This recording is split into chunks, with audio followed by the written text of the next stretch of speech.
Hello my dear students, I hope you all are doing great. और मुझे उम्मीद है कि आपके एग्ज़ाम्स की जो प्रिपरेशन है वो भी बहुत अच्छी चल रही होगी। आज का जो वीडियो है वो MPSC 001 का पार्ट 1 वीडियो है। इसके अंदर हम वैसे ही कुछ इंपॉर्टेंट टॉपिक्स को दोनों लैंग्वेजेस में डिस्कस करेंगे जैसे अभी तक बाकी एग्जाम्स में करते आए हैं। स्टूडेंट्स, आज का जो हमारा पहला टॉपिक है इसके अंदर आपको एनालाइज करना है politics based reservation in India. Bharat के अंदर जो पॉलिटिक्स के अंदर रिजर्वेशन है या भारत के अंदर जो अलग अलग फील्ड में रिजर्वेशन है उसको आपको एनालाइज करना है। इस क्वेश्चन के आंसर में आपको रिजर्वेशन के बारे में जो भी पता है वो आप लिखेंगे। रिजर्वेशन का मतलब होता है आरक्षण। भारत के अंदर जाति के आधार पर अलग अलग जातियों को अपलिफ्ट करने के लिए आरक्षण दिया गया है। स्टूडेंट, सबसे पहले हम बात करेंगे हिस्टोरिकल बैकग्राउंड की। जो रिजर्वेशन सिस्टम है इंडिया का, उसका हिस्टोरिकल बैकग्राउंड क्या है। The reservation system in India has its roots in the British colonial era। जो भारत के अंदर रिजर्वेशन का सिस्टम है वो ब्रिटिश औपनिवेशिक युग से ही चला आ रहा है। ब्रिटिश औपनिवेशिक युग में क्या हुआ था कि जो मार्जिनलाइज कम्युनिटीज़ थी उनको अपलिफ्ट करने के लिए, हाशिए पर रहने वाले जो लोग हैं उन्हें ऊपर उठाने के लिए कुछ ऐसी पॉलिसीज़ लेकर आई थी सरकार। फिर पोस्ट इंडिपेंडेंस के बाद जो भारतीय संविधान है उसने रिजर्वेशन को और भी ज़्यादा अच्छे तरीके से लागू कर दिया था। भारतीय संविधान के अनुसूचित जातियों, अनुसूचित जनजातियों और अन्य पिछड़ा वर्ग OBC के को द्वारा सामना की गई ऐतिहासिक अन्याय और सामाजिक असमानताओं को संबोधित करने के लिए आरक्षण को संस्थागत रूप दिया गया। यानी कि जो कॉन्स्टिट्यूशन है, कॉन्स्टिट्यूशन के अंदर आरक्षण इसलिए दिया गया क्योंकि यहाँ पे बात की गई कि जो भी SC, ST और जो दूसरी बैकवर्ड क्लासेस थी उनके साथ पुराने समय से हिस्टोरिकल इनजस्टिस होता आया है। वो लोग जो हैं सोशल इनइक्वालिटीज़ को फेस करते आए हैं। स्टूडेंट्स, मुझे उम्मीद है कि आपको भारत में आरक्षण प्रणाली का जो हिस्ट्री है, हिस्टोरिकल बैकग्राउंड है, वो समझ में आ गया होगा कि इंडिपेंडेंस से पहले क्या था और पोस्ट इंडिपेंडेंस क्या हुआ। आज़ादी के बाद कैसे हमने जो SC, ST and other backward classes थी उनको आरक्षण प्रोवाइड किया और क्यों प्रोवाइड किया। उसके बाद हम बात करेंगे दूसरी चीज़ की कि जो रिजर्वेशन है उसका पर्पस क्या होता है। The primary purpose of reservation is to promote social justice by providing opportunities, education, employment and political representation to historically disadvantaged groups. यानी कि जो आपका प्राइमरी पर्पस है, रिजर्वेशन का जो मुख्य उद्देश्य है वो क्या है, सोशल जस्टिस प्रोवाइड करना। सोशल जस्टिस यानी कि सामाजिक न्याय लोगों को प्रोवाइड करना।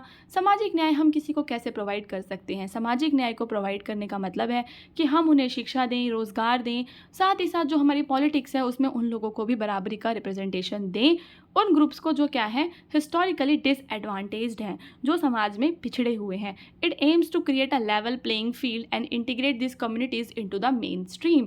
यहाँ पे जो रिजर्वेशन है उसका उद्देश्य ये होता है कि ये जो कम्युनिटीज़ हैं जो पिछड़ी हुई हैं इन्हें मेन स्ट्रीम में लेकर आना। स्टूडेंट्स, आरक्षण का मुख्य उद्देश्य ये है कि वो समूह जो वंचित हैं उन्हें राजनीतिक प्रतिनिधित्व देना, रोजगार देना, शिक्षा देना, ताकि उन्हें सामाजिक न्याय दिया जा सके। इसका उद्देश्य है लोगों को समान अवसर प्रदान करके इन समुदायों को मुख्य धारा में शामिल करना। इसको आप एज इट इज़ ही अपने आंसर में लिखेंगे। उसके बाद हम बात करेंगे पॉलिटिकल इम्प्लीकेशंस की। जो रिजर्वेशन पॉलिसीज़ हैं they have a significant political implication in India. आरक्षण नीतियों के महत्वपूर्ण राजनीतिक निहितार्थ हैं। दे आर ऑफन अ की इशू इन इलेक्शंस। और ये जो है हमारे इलेक्शन का की इशू रहती हैं, with political parties promising increase quota to garner support from marginalise communities. तो चुनावों में वो अक्सर जो मार्जिनलाइज कम्युनिटीज़ हैं उनका जो मुद्दा है वो चुनावों में हमेशा ही रहता है। हाशिए पर रहने वाले समुदायों की जो बात है वो करते हैं और कहते हैं कि उनको दिया जाने वाला जो कोटा है उसे सरकार बढ़ा देगी। इससे होता है पॉलिटिसाइजेशन ऑफ रिजर्वेशन सिस्टम, यानी कि जो रिजर्वेशन सिस्टम है उसका राजनीतिकरण हो जाता है। जब रिजर्वेशन राजनीति का एक मुद्दा बन जाता है कि राजनीति में भी हम वादे करने लग जाते हैं कि आपको रिजर्वेशन दिया जाएगा, OBC को रिजर्वेशन बढ़ाया जाएगा, वुमेन को रिजर्वेशन दिया जाएगा, इस तरह की जब बातें होती हैं तो हम इसे कहते हैं पॉलिटिसाइजेशन ऑफ रिजर्वेशन। एग्जाम के अंदर ये वाला क्वेश्चन भी आ सकता है कि आरक्षण प्रणाली के राजनीतिकरण से आप क्या समझते हैं, या फिर इससे क्या फ़ायदे हैं, इसके क्या नुकसान हैं। इस टाइप का कोई भी क्वेश्चन आएगा तो आपको उसमें रिजर्वेशन के बारे में ही बताना है, रिजर्वेशन का हिस्टोरिकल बैकग्राउंड, रिजर्वेशन क्यों दिया गया था और इनका क्या इम्पैक्ट हुआ। अब यहाँ पे हम बात करेंगे कौन कौन सी कंट्रोवर्सीज और चैलेंजेस को जो रिजर्वेशन सिस्टम है वो फेस करता है।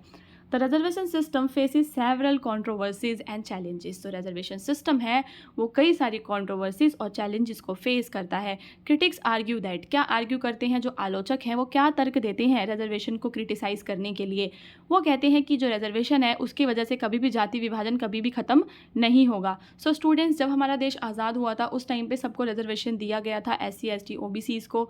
तो यहाँ पे जाति विभाजन हुआ, क्योंकि अगर रिजर्वेशन देना है तो जाति विभाजन रहेगा। तो वो लोग कहते हैं कि अगर जाति विभाजन को ये बना के रखता है, अगर हमें जाति विभाजन को समाप्त करना है तो हमें रिजर्वेशन हटाना होगा।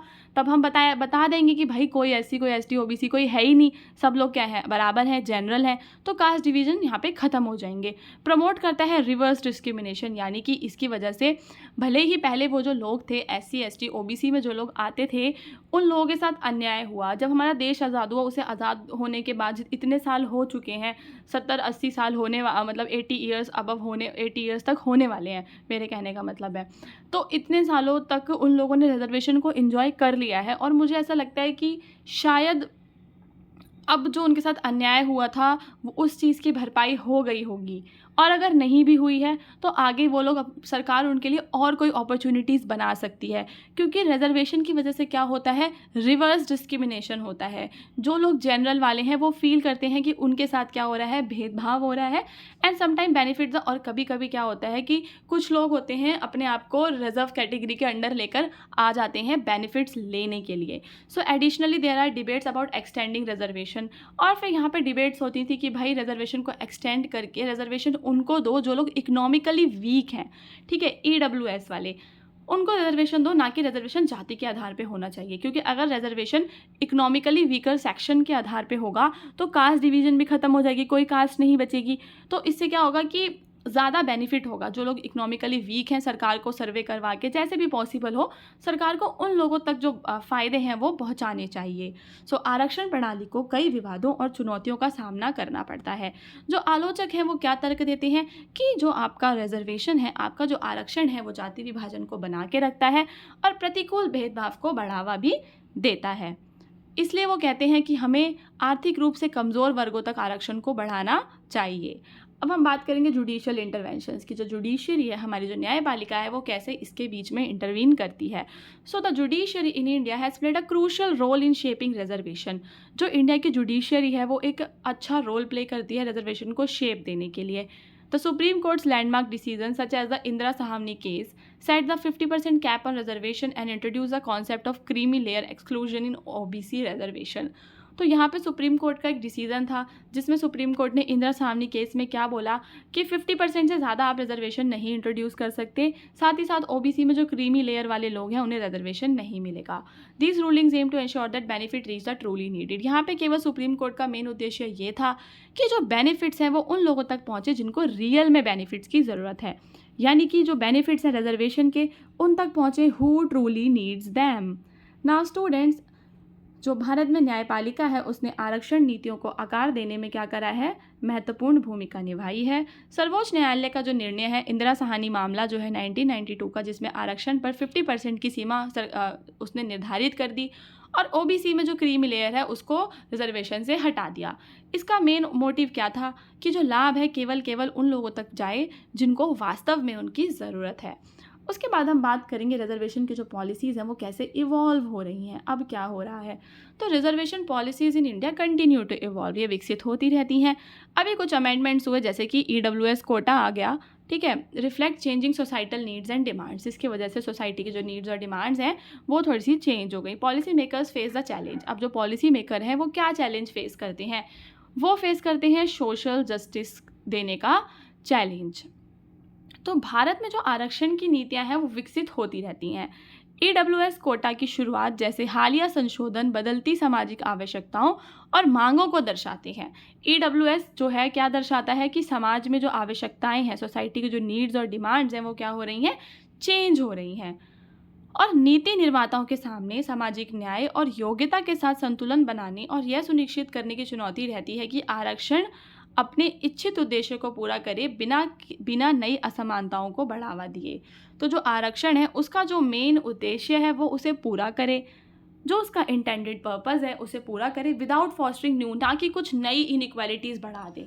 ठीक है, अब चलते हैं हमारे टॉपिक 2 पे कि जो कास्ट फैक्टर्स हैं, how and why caste factors are significant for Indian reforms. जो कास्ट सिस्टम है वो इंडियन रिफॉर्म्स में क्यों सिग्निफिकेंट था, क्यों इम्पॉर्टेंट था और है। तो यहाँ हम बात करेंगे कि सोशल इंक्लूजन एंड इक्विटी की, सामाजिक समावेशन और समानता की। जो कास्ट सिस्टम है वो historically marginalise certain groups in caste, जाति व्यवस्था ने ऐतिहासिक रूप से भारत में कुछ समूहों को हाशिए पर रखा है। स्टूडेंट्स, जैसा कि आप सभी जानते हैं कि जो जाति व्यवस्था है उसकी वजह से कुछ ऐसे समूह हैं जिन्हें दूसरों से निचला समझा जाता है, यानी कि वो लोग क्या होते हैं, हाशिए पे चले जाते हैं, मार्जिनलाइज्ड हो जाते हैं। तो रिफॉर्म जो बनती हैं वो क्यों बनते हैं? रिफॉर्म होते हैं कास्ट इनइक्विटीज़ को क्या करने के लिए, जातिगत असमानताओं को लक्षित करने वाले सुधार लेकर आने के लिए, समानता को बढ़ावा देने के लिए क्या होते हैं, रिफॉर्म्स होते हैं, ताकि जो मार्जिनलाइज कम्युनिटीज़ हैं उनको ऊपर उठाया जा सके, उन लोगों को अवसर प्रदान किए जा सकें, अधिकार प्रदान किए जा सकें। तो ये था कास्ट सिस्टम, कैसे जो है कास्ट सिस्टम जो है उसका बैकग्राउंड, कि कैसे वो सामाजिक समावेशन और समानता की बात करता है, कैसे समानता को वो इन्फ्लुएंस करता है। सो जो जाति व्यवस्था है वो समाज के कुछ समूहों को क्या रखती है, हाशिए पे रखती है। और अब हमें क्या सुनिश्चित करना है कि हाशिए पे रहने वाले जो समुदाय हैं उन्हें भी संसाधन, अवसर, अधिकार सब कुछ बराबर मिले। ठीक है। उसके बाद हम बात करेंगे एजुकेशनल रिफॉर्म्स की। जो एजुकेशन रिफॉर्म्स होते हैं, caste based reservations in educational institutions are design to uplift under privilege communities. शैक्षणिक संस्थानों में जाति आधारित जो आरक्षण है उनका उद्देश्य होता है कि जो वंचित समुदाय हैं उनको ऊपर उठाना। ये सुधार यह सुनिश्चित करने में मदद करते हैं कि निचली जातियों के छात्रों को गुणवत्तापूर्ण शिक्षा प्राप्त हो सके। यानी कि जो कास्ट बेस्ड रिजर्वेशन होते हैं एजुकेशनल इंस्टीट्यूशंस में, उनका काम क्या होता है स्टूडेंट्स, उनका काम होता है कि जो आपके अंडर प्रिविलेज कम्युनिटीज़ हैं, ठीक है, उनको क्या करना, अपलिफ्ट करना। These reforms help ensure that students from lower caste can access quality education. जो लोग क्या है निचली जातियों से हैं उन्हें गुणवत्तापूर्ण शिक्षा मिले, और जो पॉवर्टी का साइकिल है, जो उनके वहाँ पे सामाजिक भेदभाव और गरीबी का जो चक्र है उसे तोड़ने में क्या मिले, मदद मिले। उसके बाद हम बात करेंगे इकोनॉमिक एम्पावरमेंट की। जो कास्ट फैक्टर्स हैं वो इकोनॉमिक रिफॉर्म्स में भी काम करते हैं, जैसे कि इसका एम होता है प्रमोट करना इकोनॉमिक एम्पावरमेंट को, मार्जिनलाइज कम्युनिटीज़ की, और साथ ही साथ पॉवर्टी को ख़त्म करना या कम करना। इसके अंदर जो पॉलिसीज़ आती हैं उसमें लिए जाते हैं पॉजिटिव एक्शंस, एम्प्लॉयमेंट के लिए पॉजिटिव एक्शंस, जो एंटरप्रेन्योरशिप सपोर्ट दिया जाता है, critical for improving the economic status of lower caste individuals.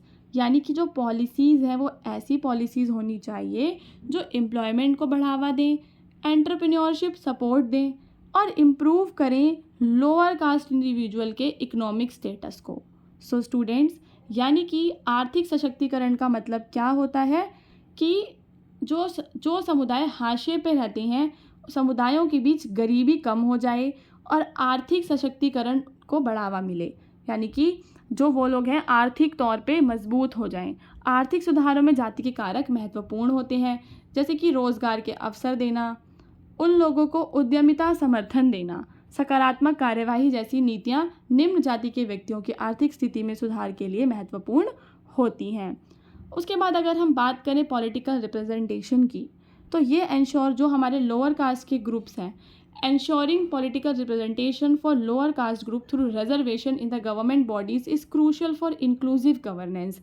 यानी कि अगर हमें inclusive governance करना है, क्या करना है, inclusive governance, तो हमें लोगों को reservation देना पड़ेगा, किन्हें, लोअर कास्ट वालों को गवर्नमेंट बॉडीज़ के अंदर। This allows marginalise communities to have a voice.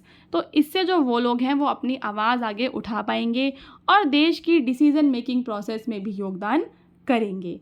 तो सरकारी निकायों में आरक्षण के माध्यम से निम्न जाति समूहों के लिए राजनीतिक प्रतिनिधित्व सुनिश्चित करना चाहिए ताकि वो लोग अपनी आवाज़ उठा सकें।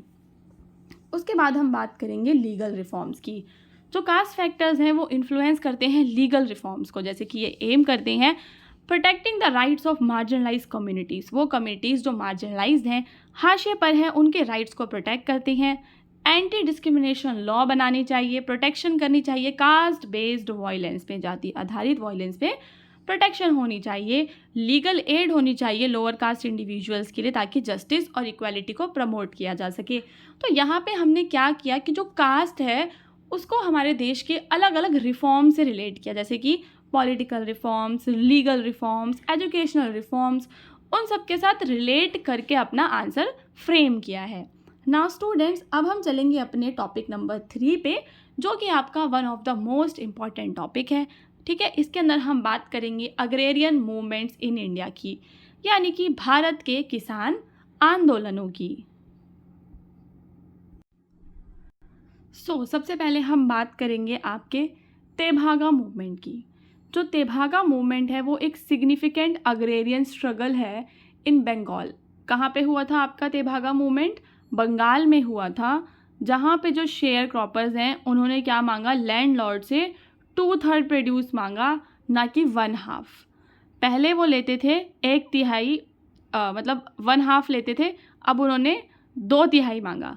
ठीक है, this movement was crucial in highlighting the plight of sharecroppers. तो ये जो मूवमेंट है ये बटाईदारों का एक इम्पॉर्टेंट मूवमेंट है। यहाँ पे वो हाईलाइट करते हैं जो शेयर क्रॉपर्स हैं उनकी प्लाइट को। Lead to significant changes in agrarian relations in Bengal. और इसने क्या करा? बंगाल के अंदर जो अग्रेरियन रिलेशंस थे उन्हें बदल दिया। ये 1946-47 का मूवमेंट है, तेभागा मूवमेंट। किसने शुरू किया था ये? बटाईदारों ने। शेयर क्रॉपर्स ने किसके खिलाफ? अपने अपने ज़मींदारों के खिलाफ, कि परंपरागत रूप से वो आधे के बजाय उपज का 2/3 हिस्सा मांगने लगे थे।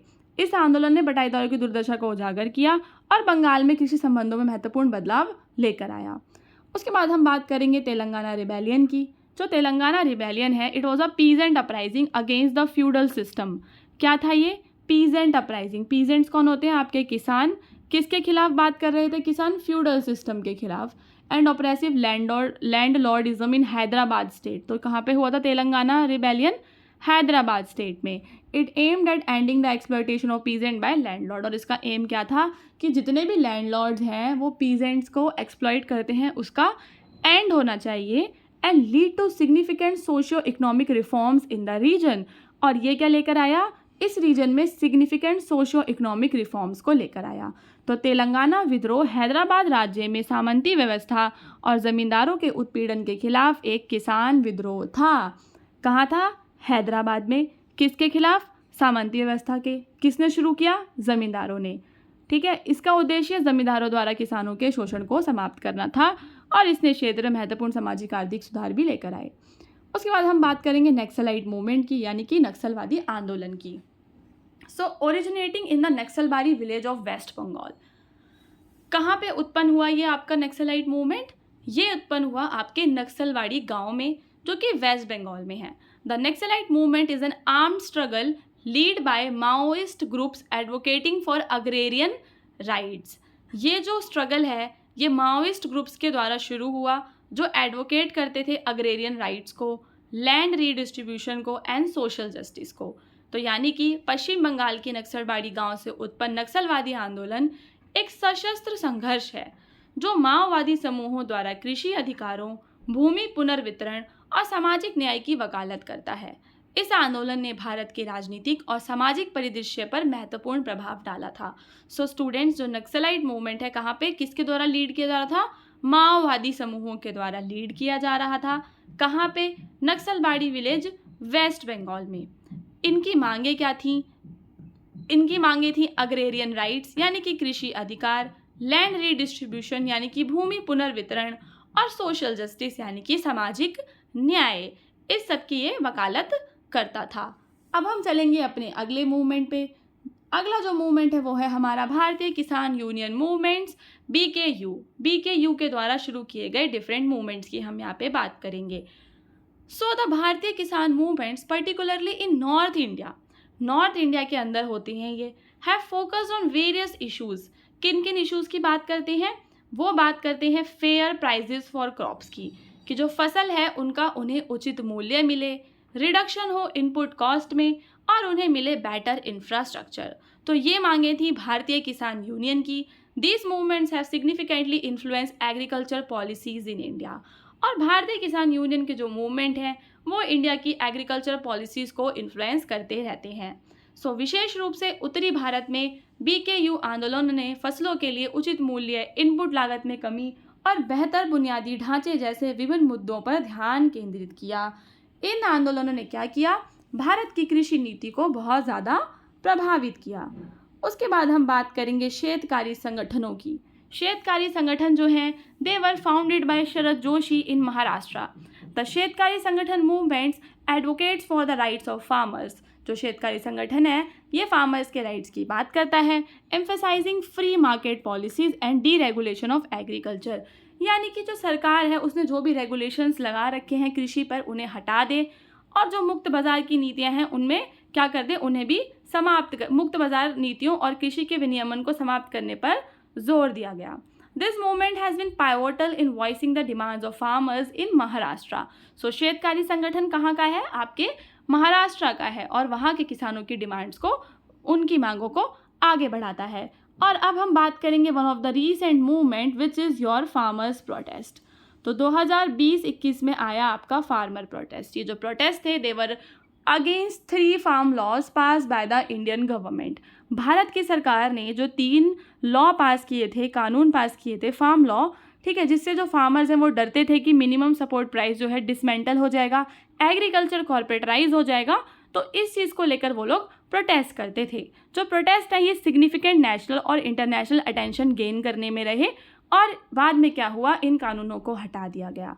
तो 2020 और 21 के किसान आंदोलन जो है भारतीय सरकार द्वारा पारित 3 कृषि कानूनों के खिलाफ थे। यहाँ पे देखो आप लोग क्या किया करो कि जो मेन इसमें होता है ना, जैसे आप इसको नोट कर रहे हो, अगर सपोज आपने ये पूरा का पूरा नोट कर लिया तो उसमें मेन अंडरलाइन कर लो। पहला क्या, 2020-21 किसान आंदोलन किसके खिलाफ, 3 कृषि कानूनों के खिलाफ। अब इनकी मांग क्या थी, न्यूनतम समर्थन मूल्य प्रणाली को समाप्त करने की और कृषि का निजीकरण करने की आशंका जताई थी किसानों ने। तो जो मेन चीज़ें होती हैं अगर आप इसे अंडरलाइन कर लेते हो फिर वो आपके दिमाग में जल्दी चली जाती हैं। सो ये थे हमारे अग्रेरियन मूवमेंट जिसमें हमने बात करी कृषि आंदोलनों की कि भारत में अभी से लेकर मतलब जो मेन कृषि आंदोलन थे सिर्फ उनकी हमने बात की है। ठीक है, अब हमारे जो 3 है ना टॉपिक्स कंप्लीट हो गए हैं तो फर्स्ट पार्ट का एंड हो गया है। मैं आपसे रिक्वेस्ट करती हूँ कि आप चैनल को सब्सक्राइब करें अगर आपको इसी तरह के वीडियोस और भी टॉपिक्स पे चाहिए। ऑल्सो आप लाइक और कमेंट भी कर सकते हैं अगर आपको वीडियो अच्छा लगा है तो।